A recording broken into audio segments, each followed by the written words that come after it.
Does it feel like every time you try to get healthy, something gets in the way? Maybe it's not time or motivation that's the issue. What if it's fear and stress holding you back? Today, we're talking about how fear and stress can sabotage your health journey, and more importantly, how to overcome them. Stick with me because the tips I'm sharing today could be a total game changer for you.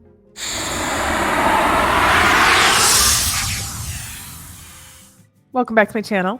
I'm Dr. Renee, a double board certified doc who's been working with women both in person and in the online space for over 20 years. My passion is simplifying health and mindset so they feel manageable because you deserve to feel good without feeling overwhelmed. And if this topic resonates with you, be sure to give this video a thumbs up and subscribe so you don't miss future content that takes the hard out of getting healthy.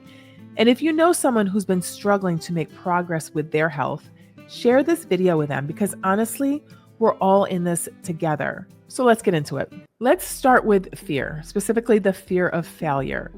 Believe it or not, this is your ego's way of protecting you. If you've tried to get healthy before and it didn't work, your brain remembers that disappointment and it creates fear to stop you from trying again.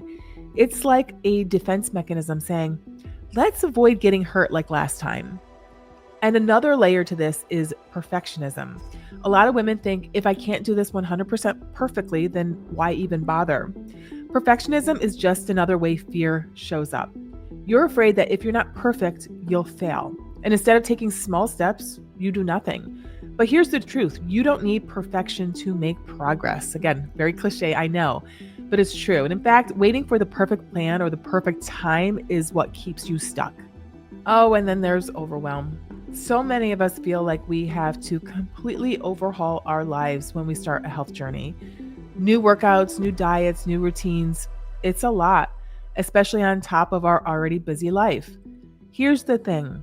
Overwhelm doesn't come from having too much to do. It comes from believing you have to do it all at once. You don't. Sustainable change comes from small, manageable steps, and I'll get to that in a minute. Now, let's add stress into the mix. Stress is sneaky because it doesn't just make you feel bad, it literally changes how your brain works. When you're stressed, your decision making becomes reactive instead of proactive. That's why you might grab fast food after a long day, even if you had a healthy meal planned. And all the rules around food and exercise, they only add to your mental load. You hold it together Monday through Friday, but by the weekend, you're so mentally exhausted that you cave and then feel guilty. It's a vicious cycle, and stress is at the heart of it. And hey, if fear or stress seems to be holding you back, I want to help. Join my free 3-day challenge in January, where we'll dive deep into uncovering the mindset traps that are keeping you stuck, reframing limiting beliefs and managing stress, creating small, sustainable habits that fit your life. I'll be sure to put the link in the description below, and I promise this challenge will leave you feeling empowered and ready to take control of your health. Okay, so what can you do about this fear, overwhelm, and stress? First, let's tackle fear. Journaling is a powerful way to uncover what's really holding you back. And you might want to structure it by first asking yourself, what am I afraid will happen if I fail at this? And I want you to write down everything that comes to mind, even if it feels silly. Next, you might want to ask, what evidence do I have that this fear is true? Most of the time, you'll realize your fears are based on assumptions, not facts. And last, I want you to ask yourself, what's the worst case scenario and how would I handle it? Once you have a plan for the worst, the fear loses its power. Next, I'm going to want you to visualize success despite any previous setbacks. Visualization isn't woo-woo, it's backed by science. And here's how you do it. You close your eyes and picture your future self after successfully sticking to your health goals. Imagine how you'll look, how you feel, and how you will act, and be as detailed as possible. Now imagine encountering a setback like missing a workout or eating off plan. Visualize yourself handling it calmly and getting back on track the next day or at the next meal. Why does this work? Because your brain starts to believe you're capable of overcoming challenges. When setbacks happen in real life, you'll be less likely to let them derail you.